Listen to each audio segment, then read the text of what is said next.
what does it really mean to own an apartment in a big vertical city like New York or Washington, D.C.? Is it as simple as buying a house on a plot of land, just, well, higher up? Or are you actually buying into something fundamentally different? It's far from straightforward, isn't it? When you're looking at multi-unit buildings in these dense urban environments, the concept of ownership can take on very distinct legal and financial forms that go way beyond just having a roof over your head. Exactly. And we've had a listener share a treasure trove of sources, articles, research, personal notes, even a snippet from a Reddit thread, really digging into two of the most prevalent and often confusing ways people own their apartment in these places. Condominiums and cooperatives. Condos and co-ops. Yeah, they sound similar, but they're really quite different beasts. Yeah. Right. So our mission in this deep dive is to cut through the complexity, unpack the core distinctions laid out in this material. We're talking everything from the bedrock legal structure to the surprising financial impacts and, yes, the fascinating power dynamics of living under different kinds of boards. We want you to walk away understanding what genuinely separates a co-op from a condo. Okay, let's do it. Let's unpack this, starting with the most fundamental distinction the sources highlight. The absolute core difference lies in how the law classifies what you are actually purchasing. With a condo, you are acquiring real property. Oh, real property. Okay. But with a co-op, you are acquiring personal property. Okay, real property versus personal property. That sounds like a pretty foundational legal concept, but how does that translate into the everyday experience of someone buying or living in a condo? Right. So for a condo, it means you own your individual unit outright. Like you own the space within its walls, floors, and ceiling. The actual physical space. Exactly. Plus, you own a percentage share of the building's common elements. Common elements, like the lobby, hallway. Yeah, lobby, hallways, gym, roof, maybe outdoor space, the plumbing and electrical systems that are outside your actual unit walls, things everyone uses. Gotcha. And crucially, you receive a legal document called a deed, just like when you buy a standalone house. A deed. Okay, familiar territory there. And this deed is recorded publicly. It goes into the county records where the building is located, establishing your clear ownership of that specific piece of real estate. So a condo is literally like owning a stack of property in the sky, confirmed by a public deed. That makes intuitive sense, kind of following the model of owning a house. It does, yeah. So how does the personal property aspect completely change the game for a co-op? Well, it flips the script entirely. When you buy into a co-op, you are not buying the physical apartment unit itself. Not the walls, not the floors. Really? So what are you buying? What you are actually purchasing is shares of stock in a corporation. And that corporation owns the entire building, the land it sits on, the structure itself, all the individual apartment units, everything. Shares in a corporation. Okay, so how do I get to live in my apartment then? Your right to occupy a specific apartment unit comes not from a deed, but from a different document called a proprietary lease. Think of it like a long-term lease granted to you by the corporation because you're a shareholder, giving you the exclusive right to live in and use a particular unit. So instead of a publicly recorded deed, I get a stock certificate for my shares. Correct. And a proprietary lease for my apartment. Precisely.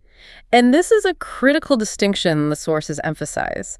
Neither the stock certificate nor the proprietary lease is typically recorded publicly in the way a deed is. Ah, okay.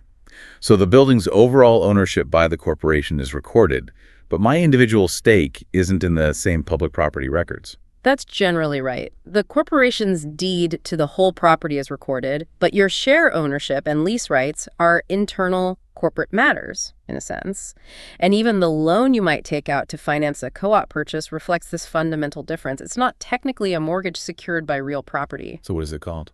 It's usually called a share loan or sometimes a security agreement, and it's secured by your shares in the corporation and your rights under the proprietary lease.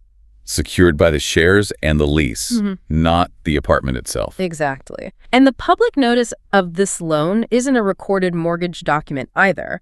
Instead, the lender files something called a UCC-1 financing statement. A UCC-1? What's that? It's a standard legal form under the Uniform Commercial Code, filed usually with the state, not the local county property recorder. It serves as public notice that the lender has a security interest, a lien essentially, on your personal property, specifically your co-op shares. Fascinating. So legally, one is tangible real estate you physically own and publicly record, kind of like a house. Right. While the other is more like an investment in a company that happens to own the real estate, granting you a specific right to live there via a lease. You've got it. And the loan is secured against your stake in that company, not the physical unit. That's the core legal difference. Wow. Okay, it seems like that fundamental legal difference must cascade down into other practical areas, especially finances, like closing costs, maybe. It absolutely does. And one of the most significant impacts the sources point out is on your upfront closing costs, specifically something called the mortgage tax in certain jurisdictions, particularly in New York. The mortgage tax. Right.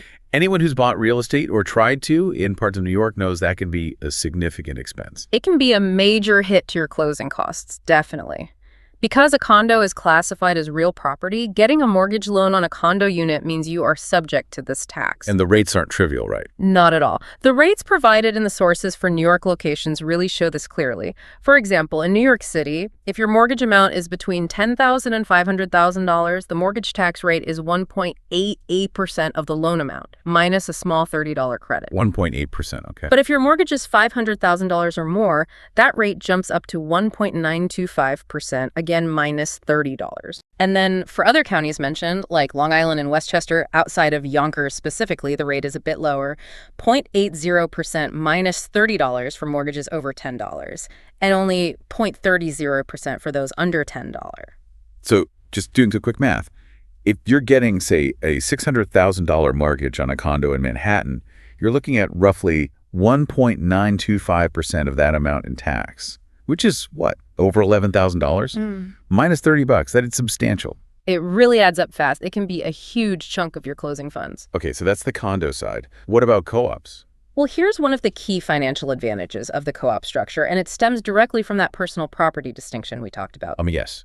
No mortgage tax. Bingo. There is no mortgage tax on a co-op share loan. Since you are financing the purchase of shares, which is personal property, and not placing a mortgage loan directly on the real property unit itself, that entire line item, which can be tens of thousands of dollars on a large loan, is simply gone, absent from your closing costs. Wow, that's a huge potential saving right off the bat for a co-op buyer. That's really significant.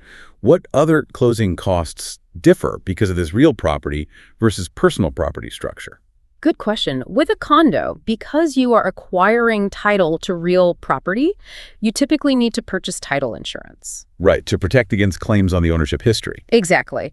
It protects you, and importantly your lender, against potential defects in the property's title history. Plus, you pay fees to the local government, the county clerk, usually to publicly record the deed showing you own the unit and the mortgage document showing the lender's lien. Often a power of attorney document needs recording too, adding another fee. Okay, so title insurance, deed recording fee, mortgage recording fee. What about for a co-op, since it's personal property? Well, think it through. No title insurance is typically required for the individual buyer because you're not acquiring title to the real property unit in the same way. Makes sense. And there are no deeds or mortgages on the unit itself to record publicly, so those potentially hefty recording fees are eliminated as well. So what do you pay for recording-wise? Yeah. Just that UCC1 filing. Exactly. As we mentioned, the lender files that UCC1 statement to put the world on notice about their lien on your shares. But the filing fee for a UCC1 is usually minimal. The sources suggest around $100 or so. $100 versus potentially thousands in recording fees and title insurance. Correct. So when you compare closing costs side by side, particularly if financing is involved, a co-op purchase tends to have significantly lower upfront costs than a comparable condo purchase, especially in markets like New York with that mortgage tax. That's a really clear financial distinction. Fewer legal documents tied directly to real property means fewer associated fees. Okay, does the structural difference also impact how quickly a transaction can actually close? It definitely does, and the sources provide some interesting average timelines here. A cash condo deal, no mortgage involved, can close relatively quickly, maybe around 25 days, give or take. Pretty fast. Yeah. But if you're getting a mortgage on that condo, the process naturally takes longer. You've got the lender's underwriting, the appraisal, the title review. That pushes the average closing time out to around 60 days. 2 months, basically. Okay, 25 days cash, 60 days with a mortgage for a condo. What about co-ops? This is where the co-op structure often leads to a noticeably longer timeline. A cash co-op deal averages around 45 days. Wait, 45 days for cash. That's almost double the cash condo timeline. Why? That's a great question. And it leads us directly into arguably the most impactful difference in daily life and definitely in the purchase process. the building's governance structure, specifically the power of the board. The board, okay. This is where that corporate structure of a co-op profoundly influences the transaction timeline, even for cash buyers. It's not just about the financing or the property type, it's about getting approval from the people in charge. Okay, let's talk about the boards then. We've got the condo board, often called the board of managers, right? And the co-op board, or the board of directors for the corporation. Are they just different names for basically similar roles? Not at all. Not even close, really. Their roles, and maybe more importantly, their power, are vastly different. How so? Let's start with the condo board. What's their power level? A condo board's power is relatively limited, comparatively speaking. They are primarily responsible for managing the building's common elements. Think maintenance contracts, repairs for the lobby or roof, staffing like doormen or supers, setting the budget for these shared areas. Okay, managing the shared stuff. Right. They collect the common charges from unit owners to cover these expenses. They also have the power to enforce the condo's governing documents, usually called covenants, conditions, and restrictions, CC&Rs, and bylaws. And, importantly, they can place a lien or even foreclose on a unit if an owner fails to pay their common charges. So they make sure the building runs and people pay their share. What about that right of first refusal you mentioned earlier? Is that a big power? Yes, that's one of their specific powers related to sales. When a condo unit owner has a buyer lined up, the condo board legally has the right to purchase the unit themselves, stepping into the buyer's shoes at the exact same price and terms agreed upon. Okay, so they could block a sale by buying it themselves. Does that happen often? You mentioned earlier the sources say it's rare, and that's right. The sources confirm it's very rarely exercised in practice. It exists legally, and the board typically has to issue a formal waiver of this right for the sale to proceed, but it's not usually a major hurdle for the buyer or seller. Got it. So it's a power, but not one that really impacts most deals. Generally, yes, and this is the key contrast with co-ops. Generally, a buyer of a condo unit does not need explicit approval from the condo board to actually purchase the unit. The sale primarily depends on the buyer getting their financing in order and the seller accepting their offer. The board mostly just needs to waive that right of first refusal. Okay, so the condo board manages the shared parts, collects dues, enforces rules, but doesn't typically control who buys into the building. Now, the co-op board, Yeah. and the sources suggest they hold, well, immense power. Immense is not an overstatement. It's a completely different level of control. Because remember, you're not buying real estate directly. You're buying shares in the cooperative corporation. Right, becoming a shareholder. Exactly. Yeah. So the co-op board, as the elected representatives of that corporation, has the responsibility and the legal power to approve who gets to become a shareholder. This means they review and must formally approve every single potential buyer. Every single one. Wow. Everyone. And often, if the co-op allows subleasing, they typically approve every potential renter as well. And this approval process is famously rigorous. Is that fair to say? It truly is. It's known for being incredibly thorough, sometimes intrusive. It involves the potential buyer submitting a highly detailed application package. What kind of stuff is in that package? Oh, extensive financial disclosures, tax returns going back years, bank statements, brokerage account statements, proof of income, letters of reference, both personal and financial, background checks, credit checks. It's a lot. It's like applying for a top secret clearance almost. It can feel that way. And yes, after submitting all that paperwork, it often culminates in one or more in-person interviews with members of the board. An interview, too. What are they looking for there? Well, the Reddit thread shared by our listener offered a fascinating perspective from someone claiming to be a board member. They said that while the financial review is absolutely stringent and essential, you have to meet their financial criteria, period, if an applicant's financials are clearly solid, the interview sometimes functions more like they called it a vibe check. A vibe check. Seriously? That was the term used. It's an opportunity for the board to meet the person face to face, get a sense of their personality, see if they seem like someone who will, fit well into the community fabric and be respectful of the building's rules and neighbors. So it's not just about having the money, but about fitting in socially, potentially. According to that perspective, yes. Once the financial hurdle is cleared, the personal interview can be quite subjective, focusing on that community compatibility aspect. That's incredible. And did the thread mention the order of operations for this whole process? It did, helpfully outlining the typical sequence. Often, you might fill out an initial short questionnaire even before you formally sign a contract to buy. Then you sign the purchase contract. After that, you typically get your appraisal done for your share loan. Okay. While waiting for the appraisal and your loan commitment letter from the bank, you're usually scrambling to compile that massive board package we talked about. Right. Gathering all those documents. Then you submit the full package, usually including your loan commitment letter, to the co-op's managing agent or directly to the board. And only then, if your package meets their initial screening criteria, are you invited for that board interview. That sequence makes sense. The board wants to see you're financially qualified on paper and have your loan lined up before they spend their time interviewing you. Exactly. It weeds people out earlier in the process. But the ultimate power here, the thing that really sets co-op boards apart, is their ability to just say no, right? Yep. Even if you have the money. Absolutely. And this is perhaps the defining difference in board power between condos and co-ops.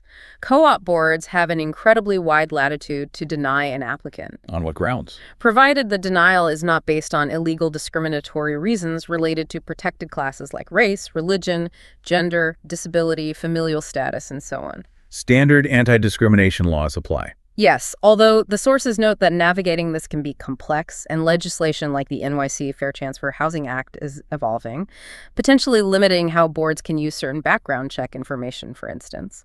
But assuming it's not illegal discrimination. Then what?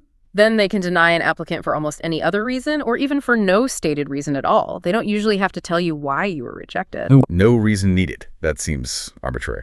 It can feel that way to applicants, but legally, their power stems from protecting the interests of the corporation and its existing shareholders.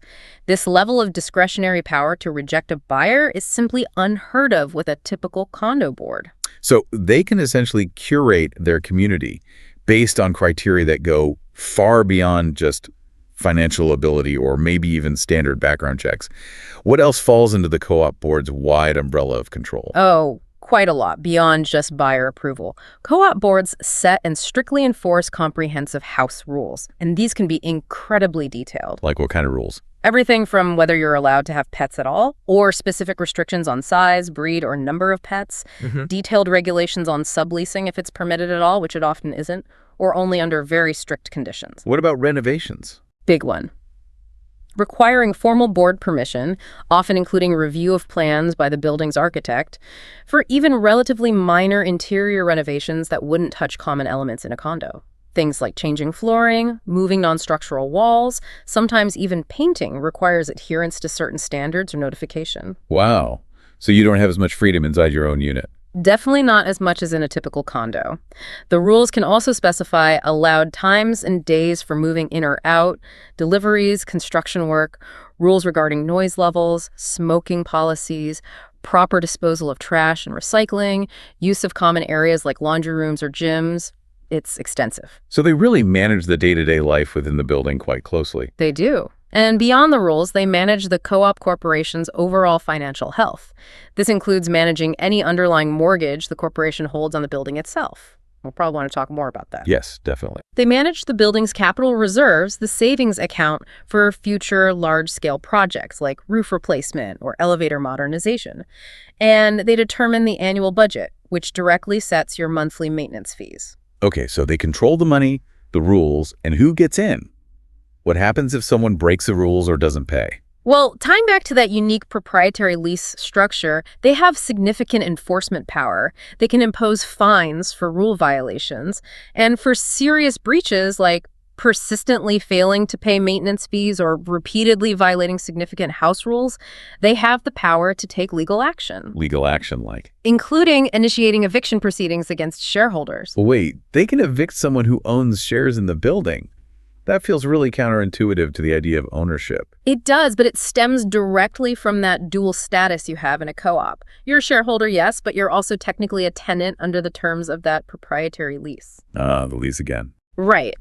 If you breach the material terms of that lease and failure to pay rent, which is what maintenance essentially is, or consistently breaking major rules are usually considered material breaches, the corporation has the legal right to terminate your lease. And if the lease is terminated? Then your right to occupy the apartment ends. Subsequently, the corporation can force the sale of your shares, often at an auction, to recoup the money owed and remove you from the property. It's a different legal pathway than a bank foreclosing on real property like a condo, but the ultimate outcome can be the same: losing your home. That's a powerful mechanism. Okay. That brings us directly to the practical implications of all these differences for future flexibility, specifically when you want to sell your unit or maybe rent it out. Yes, this is another area where condos and co-ops diverge significantly. With condos, selling is generally much more straightforward and typically faster. Why faster? Precisely because that whole board approval process for the buyer is usually not a factor. The sale can move forward once the buyer has their financing and is ready to close, and the board has simply issued that waiver for its right of first refusal. Less uncertainty, less waiting for board meetings. Exactly. And subleasing, renting out your unit, is also usually permitted in condos. This offers a lot more flexibility if your life circumstances change, like you need to relocate for a job temporarily but want to keep the unit as an investment. Are there any restrictions on renting out condos? Sometimes. While wholesale prohibitions are rare, some condo associations might impose certain limits. A common one mentioned in the sources is restricting the percentage of units in the building that can be rented out at any one time, maybe to maintain a certain level of owner occupancy for financing reasons or community feel. But even with such limits, it's generally much easier to rent out a condo than a co-op unit. Okay, so condos offer more ease in selling and more flexibility in renting. Now, co-ops. Given the board's power we just discussed, I'm guessing flexibility is much more limited. Significantly more limited, yes. Selling a co-op can be a lengthier and much more uncertain process precisely because of that mandatory board approval requirement for your buyer. The board can just say no to your buyer. They can simply reject a buyer, even one who seems perfectly qualified financially, often for reasons they don't need to disclose, and as long as it's not legally discriminatory.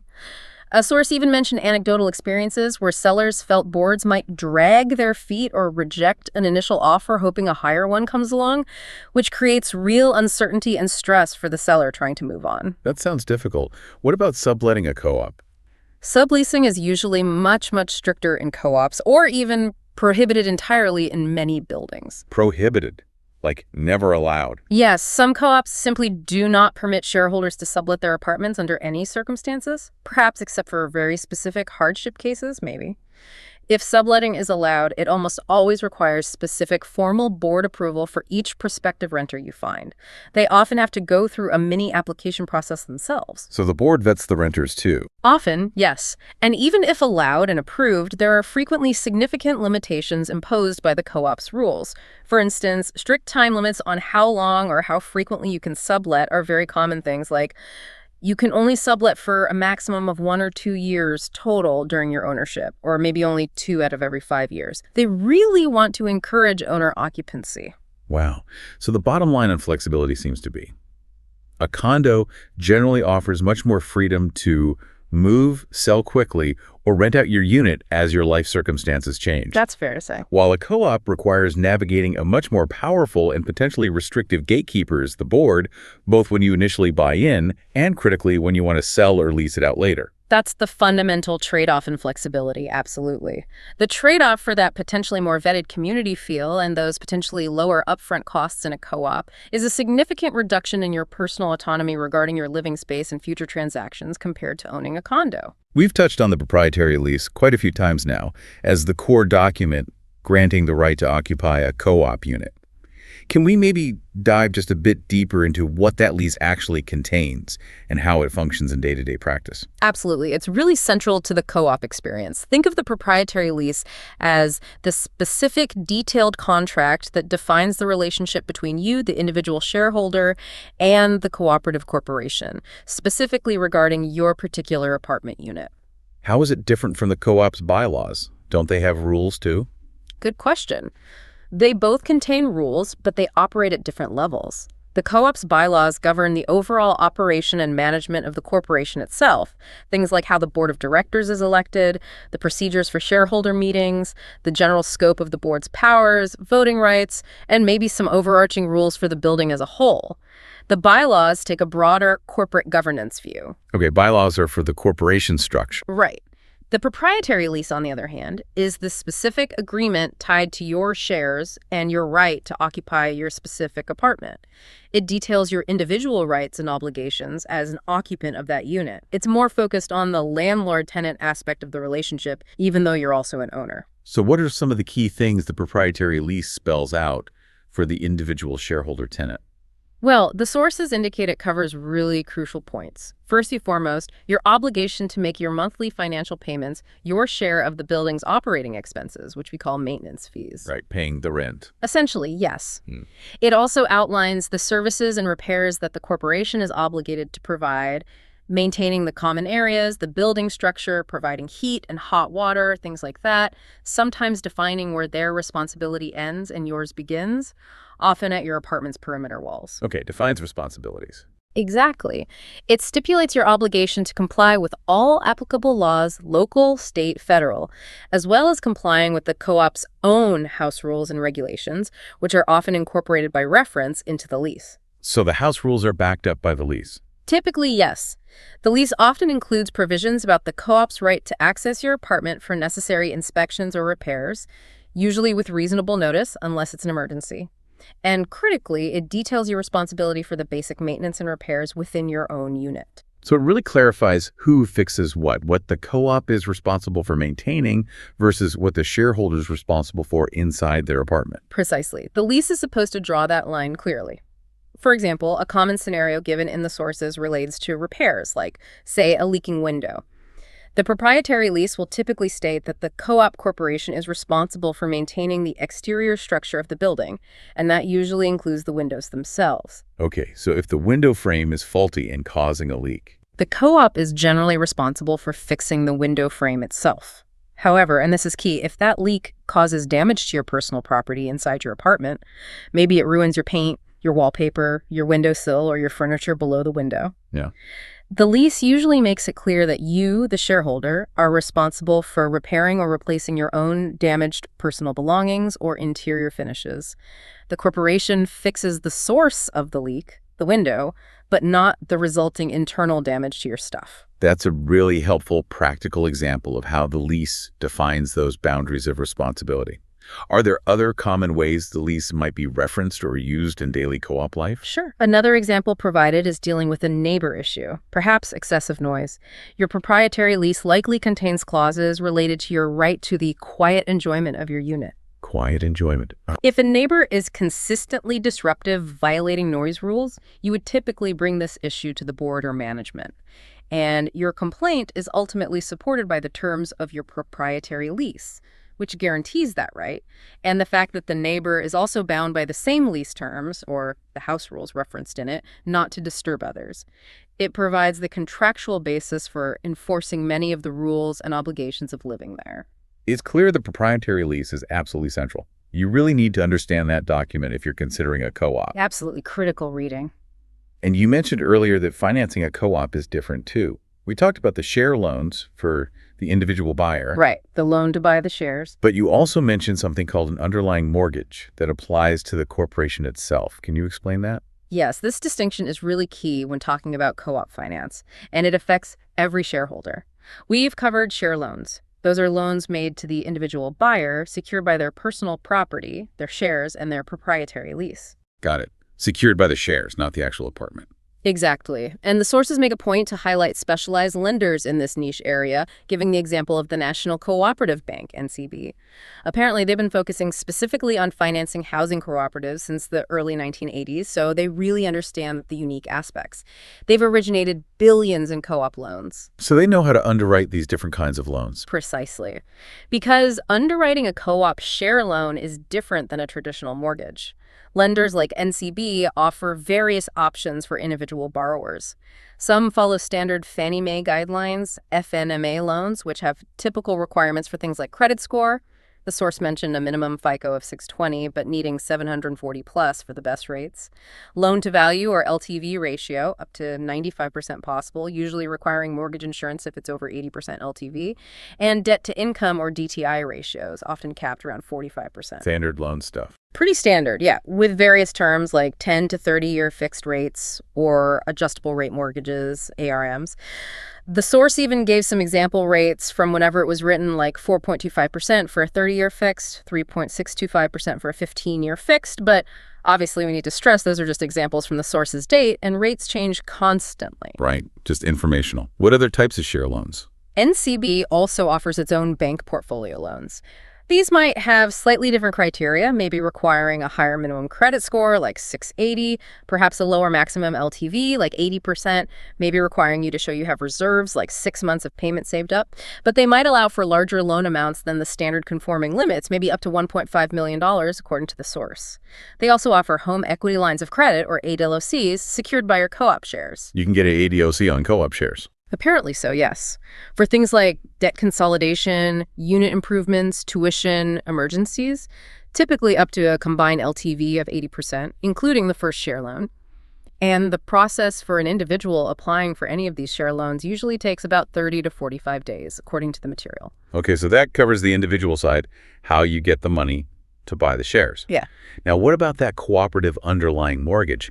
That sounds like something much bigger, affecting the whole building. It is much bigger. This is a large commercial loan taken out by the cooperative corporation itself, not by an individual shareholder. And this loan is secured by the actual real property, the land, and the entire building structure, and potentially other assets owned by the co-op corporation. Okay, so the corporation borrows money against the building.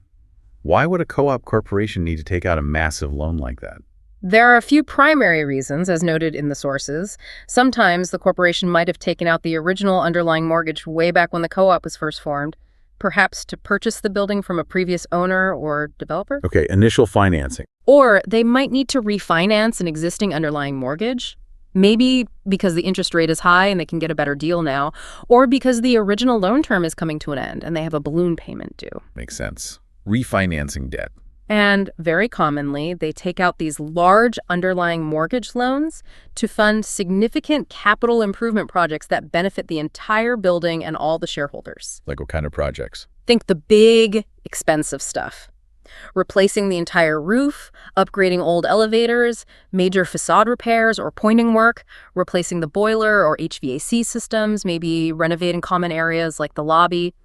Things that individual shareholders couldn't possibly fund on their own through regular maintenance fees, so the corporation borrows the money needed. Okay, so the corporation takes on debt for these big upgrades. Yeah. How do lenders decide whether to give a co-op corporation such a large loan? What do they look at?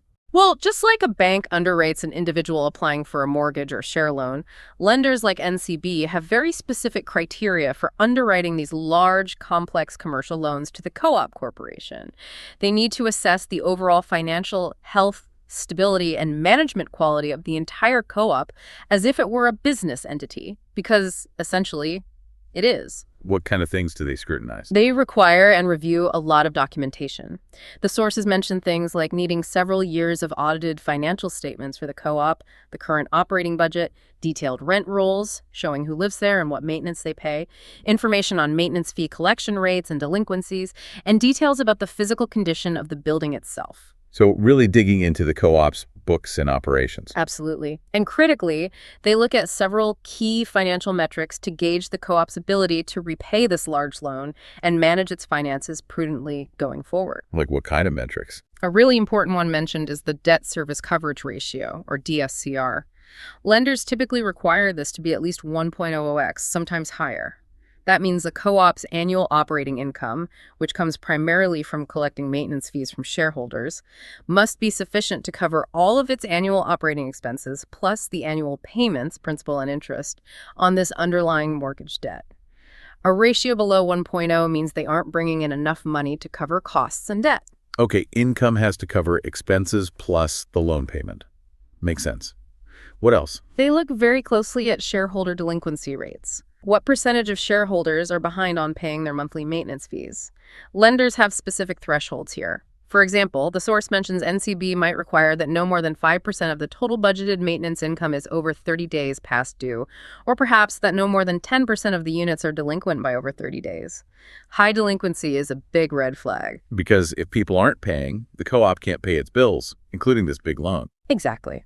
They also want to ensure the co-op has adequate cash reserves set aside for emergencies or future needs, often requiring reserves equal to a minimum of, say, 10% of the co-op's annual budgeted income or gross potential income. They might also look at owner occupancy levels. Fannie Mae, for instance, might require 80% owner occupancy for certain loan types, while NCB might be okay with 50% plus. They also look at things like the concentration of sponsor or investor-owned units and the percentage of income derived from commercial spaces within the building, usually setting maximum limits for these. So it sounds like even though this is a loan made to the corporation, the financial health and behavior of the individual shareholders directly impact the co-op's ability to get this financing right. Absolutely. It's completely intertwined. The monthly maintenance fees collected from all the individual shareholders are precisely what fund the co-op's ability to pay the operating expenses and make the payments on this underlying mortgage. So a well-managed co-op with responsible shareholders who pay on time, healthy reserves, and low delinquency is more likely to qualify for better terms on an underlying mortgage. Correct. Which benefits everyone. And maybe less likely to hit shareholders with unexpected large special assessments down the road because they can finance needed repairs through these loans. That's often the goal, yes. Conversely, a co-op that's struggling financially with high delinquencies or depleted reserves poses more risk not only to its shareholders through potential large assessments or service cuts, but also to lenders considering giving them an underlying mortgage. So lenders scrutinize all these factors because they're essentially lending against the collective financial strength and stability of the corporation, which relies on its shareholders' ability and willingness to pay their maintenance fees. You've nailed it. The underwriting process for these underlying mortgages is detailed, involving analysis of all those documents plus third-party reports like property appraisals and building condition assessments. The sources mention it can take a couple of weeks just for the underwriting once all the documentation is in, and there's often a significant application fee, around $12K mentioned, just to cover the cost of those third-party reports. 12 grand just to apply. Wow. For the corporation, yes, to cover due diligence. And even after the loan closes, the co-op usually has ongoing requirements to report its financials to the lender regularly and maintain certain standards, like keeping that DSCR above 1.0x, maintaining reserves, and keeping delinquencies low. It really paints a picture of the co-op as a complex, shared business venture. Every shareholder's financial contribution, the board's management skill, and the corporation's overall financial health are all deeply interconnected and subject to pretty serious external financial scrutiny from these lenders. That's precisely the model. It's a very, very different financial and operational structure than simply owning your individual box in a condo building where the association manages common areas but doesn't typically carry debt secured by the whole property in the same way.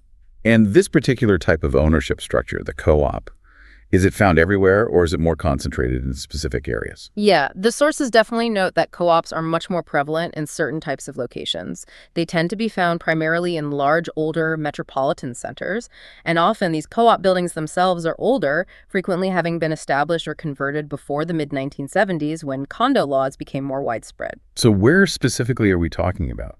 New York City is the most obvious and prominent example, right? Co-ops make up a really significant portion of the apartment housing stock there, especially in Manhattan and parts of Brooklyn and Queens. But you also find significant concentrations in other major cities mentioned like Philadelphia, Chicago, Seattle, and as noted in the context of our sources, Washington, D.C. as well. But less common elsewhere. Generally, yes.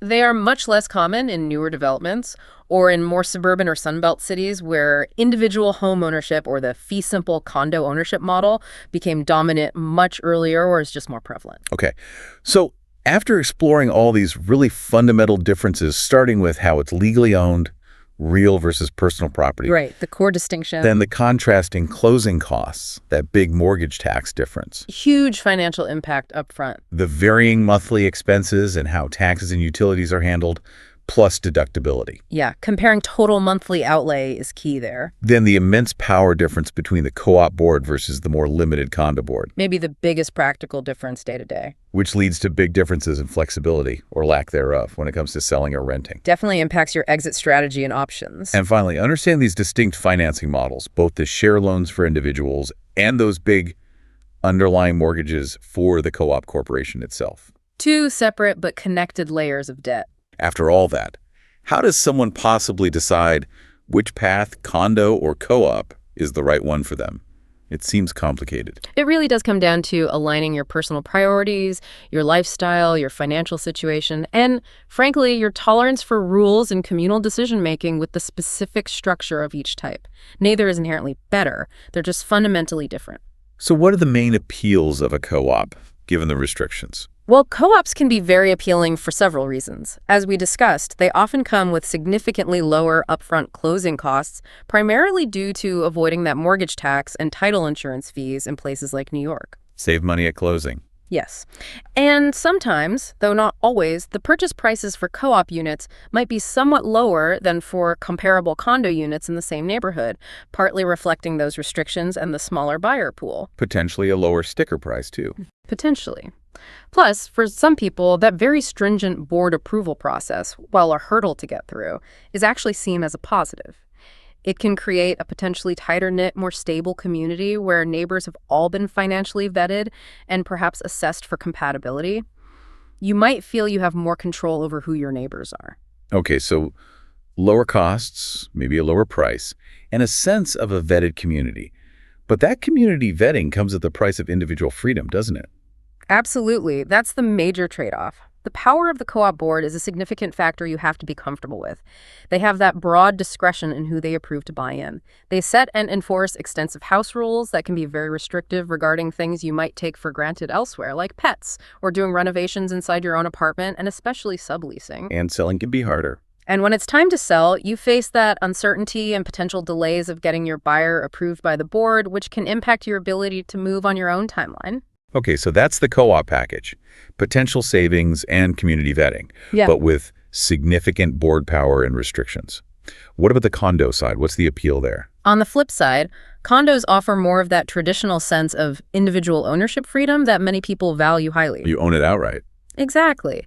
You own your unit fee simple, just like a house. The purchase and sale process is generally simpler and faster, mainly because that subjective board approval process for buyers is typically not required. Easier to buy and sell. Generally, yes. And subleasing is usually permitted, maybe with some building-wide caps, but it gives you much more flexibility if your life plans change and you need to rent it out. You also usually have more freedom to renovate the interior of your own unit as you see fit, provided you're not messing with structural elements or common building systems. So more autonomy, more flexibility. But that freedom usually comes with a higher price tag up front, right?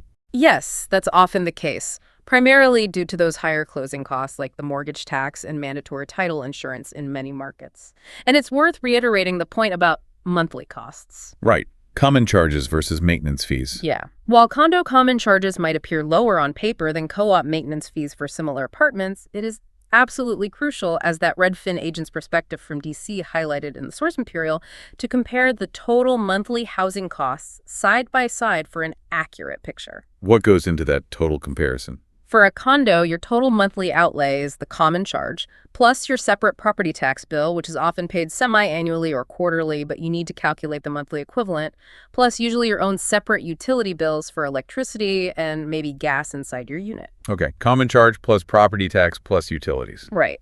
For a co-op, that single, often higher monthly maintenance fee frequently includes your unit's pro rata share of the entire building's property taxes, and sometimes it even includes certain utilities like heat and hot water, maybe even gas. Ah, so the maintenance fee covers more items, potentially. It often does. So that higher single co-op payment might actually be similar to, or even less than, the combined total of common charges plus separate property taxes plus utilities for a comparable condo. You absolutely have to look at the full monthly cost picture, apples to apples, not just the headline common charge or maintenance fee number. And also consider the tax deductibility differences we touched on. Condo property taxes are usually fully deductible, while only a portion of co-op maintenance, representing taxes and underlying mortgage interest, typically is. That's a really important point about comparing the total monthly nut.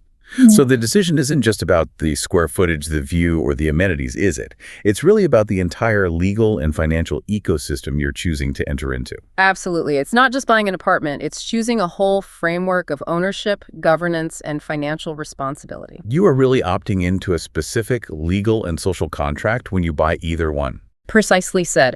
And it just underscores how absolutely vital it is for any potential buyer, whether you're looking at a condo or especially if you're considering a co-op, to thoroughly read and truly understand all the governing documents for that specific building before you sign on the dotted line. What documents are key?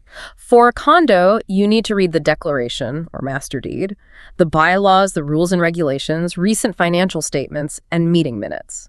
For a co-op, it's even more critical to scrutinize the offering plan, if available, especially for conversions, the corporation's bylaws, the house rules, the recognition agreement lenders use, recent audited financials, board meeting minutes, and most importantly, that proprietary lease specific to your unit. Because the rules and the financial health can vary dramatically from one building to the next. Hugely, even between two buildings right next door to each other that look identical from the outside. One might be financially sound with reasonable rules, while the other could be facing major assessments or have incredibly restrictive policies. The specific documents tell the real story. Due diligence is paramount. Excellent point. The devil is truly in the details, maybe more so than with a single-family house purchase when it comes to these complex, shared ownership structures. Indeed it is. And, it kind of leaves us with a compelling, almost philosophical question to consider as we wrap up this deep dive, thinking about the unique nature of co-ops. Oh, what's that? If owning a co-op means you are simultaneously a shareholder in the corporation that owns the actual real estate, and you are also technically a tenant under a proprietary lease granted by that same corporation, can the traditional clear line we draw between being an owner and being a renter ever truly disappear in that structure? Or is it always inherently fundamentally blurred? That's a fascinating legal and conceptual puzzle. Are you an owner, a tenant, or something uniquely in between? Lots to think about there. Thank you so much for guiding us through this really intricate comparison of co-ops and condos today. My pleasure. It's a complex topic, but hopefully we've shed some light on the key differences for listeners.